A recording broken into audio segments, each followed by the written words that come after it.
एक बार की बात है, तथागत गौतम बुद्ध से उनके एक शिष्य ने पूछा कि कर्म क्या है। यह सुन गौतम बुद्ध मुस्कुराए और उन्होंने जवाब दिया, कर्म को समझाने के लिए मैं तुम्हें एक कहानी सुनाता हूँ। इस कहानी को सुनने के बाद तुम सभी यह समझ जाओगे कि कर्म क्या है। गौतम बुद्ध ने कहानी सुनानी शुरू की कि एक राज्य में एक राजा राज्य करता था। एक बार वह अपने मंत्री के साथ देश का भ्रमण करने निकला। भ्रमण करते करते राजा और मंत्री एक बाजार में पहुंच गए। उस बाजार में राजा का ध्यान एक दुकानदार के ऊपर गया। उस दुकानदार को देखते ही राजा के मन में न जाने क्यों यह विचार आया कि मैं इस दुकानदार को कल फांसी की सज़ा दे दूं। यह बात राजा ने अपने मंत्री को बताई। मंत्री कुछ बोले कि उससे पहले ही राजा उस दुकानदार की दुकान के सामने से आगे निकल चुके थे। वो दूसरी बातें करने लगी। मंत्री बहुत ही चिंतित हो गया। वह यह बात समझ ही नहीं पा रहा था कि आखिर दुकानदार की गलती क्या है। दुकानदार से बिना कुछ बात किए, बिना कुछ सोचे समझे महाराज ऐसा फैसला लेने के बारे में क्यों सोच रहे हैं। राजा और मंत्री भ्रमण करने के बाद राजमहल वापस चले गए, लेकिन मंत्री को रात भर नींद नहीं आई। सुबह जागने के बाद मंत्री एक साधारण प्रजा का रूप बनाकर उस दुकानदार के पास गया और उस दुकानदार से पूछा, तुम बेचते क्या हो।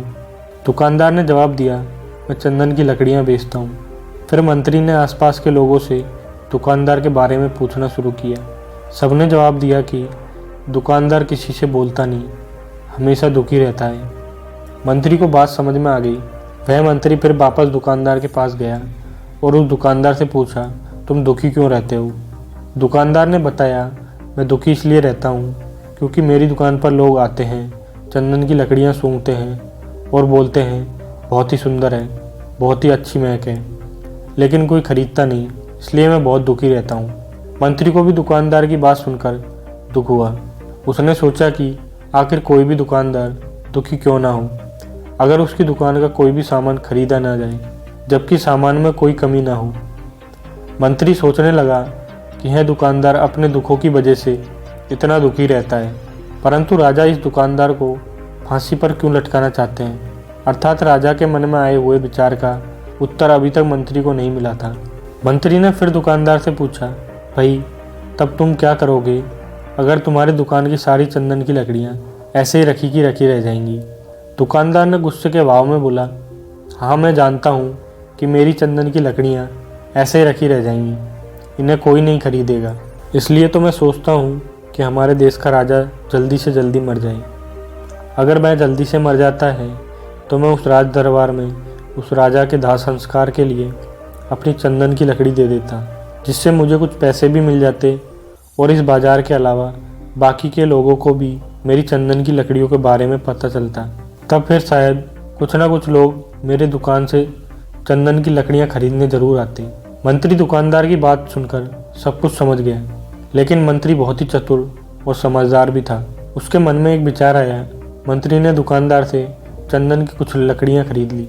इस खरीदारी से दुकानदार को कुछ पैसे भी मिल गए और वह थोड़ा खुश भी हो गया। मंत्री चंदन की लकड़ियों को लेकर वापस राज दरबार चला गया।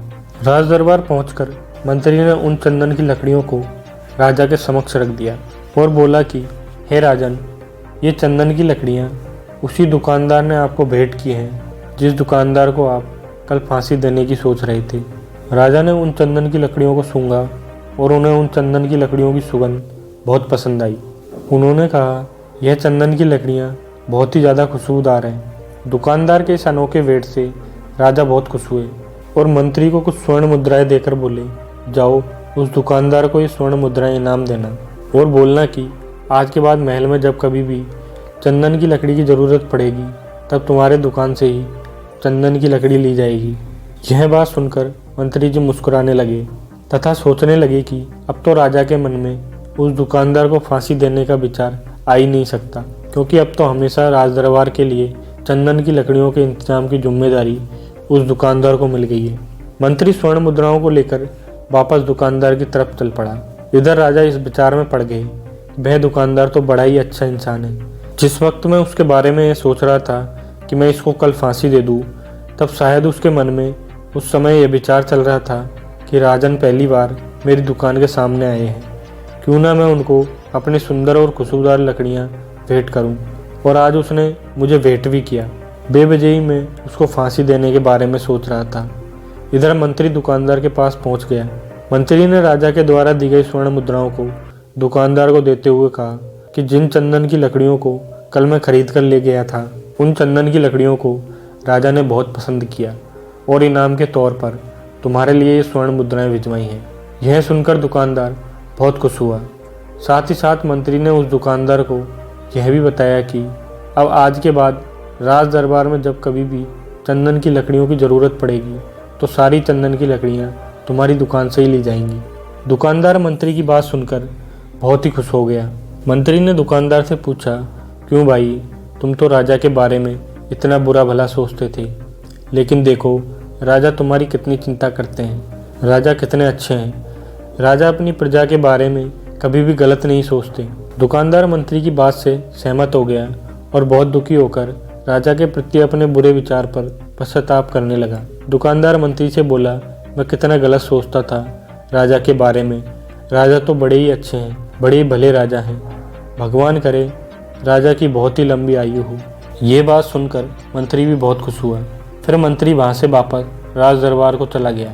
यहीं पर तथागत गौतम बुद्ध ने इस कहानी को समाप्त करते हुए अपने शिष्यों से पूछा कि अब आप ही लोग बताओ कि कर्म क्या है। किसी शिष्य ने कहा, कर्म बोले हुए शब्द हैं। किसी शिष्य ने कहा, कर्म वाणी है। तो किसी ने कहा, कर्म सोच है। तो किसी ने कहा, कर्म भावना है, वगैरह वगैरह। अपने सारे शिष्यों के जवाब सुनने के बाद महात्मा गौतम बुद्ध ने कहा कि इंसान के विचार ही उसके कर्म हैं। हमारे विचार जैसे रहेंगे हम वैसे ही कर्म करेंगे और इन्हीं विचारों के द्वारा किए हुए कर्म हमारे सुख और दुख के लिए उत्तरदायी होते हैं। अर्थात अगर हमारे विचार ही गलत हैं तो हमारे द्वारा किए हुए कर्म भी गलत ही होंगे और उनका परिणाम भी गलत ही निकलेगा, जिसके परिणाम स्वरूप हम दुखी रहेंगे। अगर हमारे विचार सही रहेंगे तो हम सही कर्म करेंगे। सही कर्म करेंगे तो फिर सही फल मिलेगा, जिससे हमारे जीवन में सुख आता है। दोस्तों, अब हम कर्म को थोड़ा आसान भाषा में समझने की कोशिश करते हैं। कर्म का अर्थ है कार्य। इस दुनिया में, इस ब्रह्मांड में जो कुछ भी काम हो रहा है वो सब एक कर्म है। असल में देखा जाए तो कर्म क्रिया और प्रतिक्रिया के साधारण सिद्धांत को फॉलो करता है। हम जो भी कार्य करते हैं वो एक कर्म है और फिर क्रिया और प्रतिक्रिया के सिद्धांत के अनुसार हर कर्म का एक परिणाम भी होता है। जैसे कांच के गिलास को फेंकना एक कर्म है और उसका टूट जाना उसका परिणाम। अत्यधिक बारिश होना एक कर्म है और बाढ़ आना उसका परिणाम। असल में परिणाम हमारे हित में होगा या अहित में, ये पूरी तरीके से हमारे द्वारा किए गए कार्य पर निर्भर करता है। ज़्यादातर लोग ये सोचते हैं कि ऊपर आसमान में कोई बैठा है जो निर्णय लेता है कि किसके जीवन में सुख देना है और किसके जीवन में दुख, जबकि असल में हमारे कर्म और फिर उनके द्वारा मिलने वाले परिणाम ही हमारे सुख और दुख को निर्धारित करते हैं। इसलिए हमारी भारतीय परंपरा में ये कहा जाता है कि आप अपने भाग्य के निर्माता स्वयं हैं। असल में कर्म का परिणाम ही भाग्य है और हमें कैसे कर्म करने हैं ये पूरी तरह से हमारे हाथ में होता है। तो जब कोई अच्छा कर्म करता चला जाता है तो उसका भाग्य भी अच्छा होता चला जाता है। जैसे अगर दो बच्चे हैं और उनमें से एक बच्चा बचपन से ही नई चीज़ों को सीखने और जानने का प्रयास करता रहता है, वो हमेशा ही जो भी करता है उसमें अपना सर्वश्रेष्ठ देने की कोशिश करता है। और जो दूसरा बच्चा है वो ना तो किसी नई चीज़ के बारे में सीखने और जानने का प्रयास करता है, ना ही किसी काम को पूरे मन से करता है। तो समय बीतने के साथ वो पहला बच्चा अपने जीवन में काफ़ी सफल इंसान बन जाता है, जबकि दूसरा बच्चा सालों बाद भी अपने जीवन में संघर्ष कर रहा होता है। अब यहाँ पहले बच्चे को देखकर दूसरा बच्चा बड़े ही आसानी से कह देगा कि उसकी तो किस्मत अच्छी थी, लेकिन नहीं, असल में उसके कर्म अच्छे थे, जिसके परिणाम स्वरूप उसकी किस्मत भी अच्छी होती चली गई।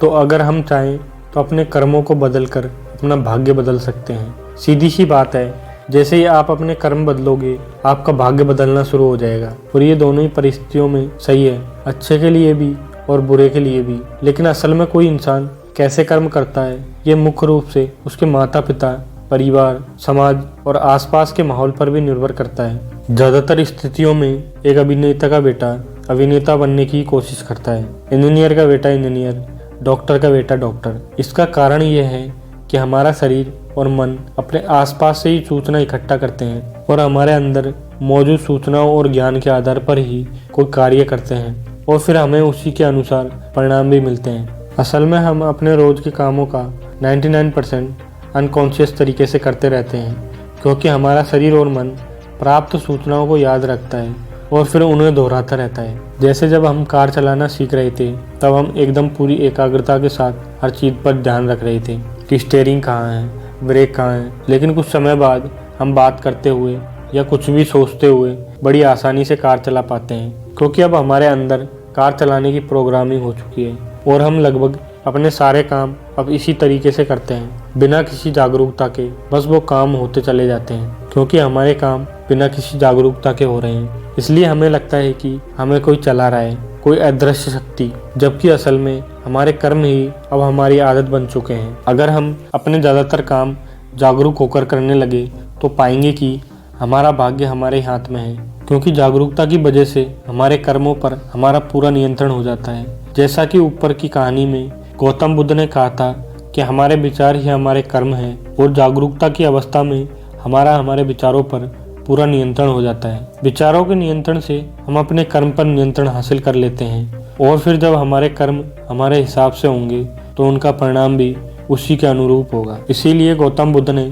चित्त के नियंत्रण की ओर ध्यान दिया है कि जब किसी इंसान का चित्त ही शुद्ध हो जाएगा तो उसके मन में बुरे विचार ही कैसे आएंगे और फिर वो बुरे कर्म ही कैसे करेगा। इसीलिए गौतम बुद्ध का पूरा ज्ञान चित्त की शुद्धता पर जोर देता है।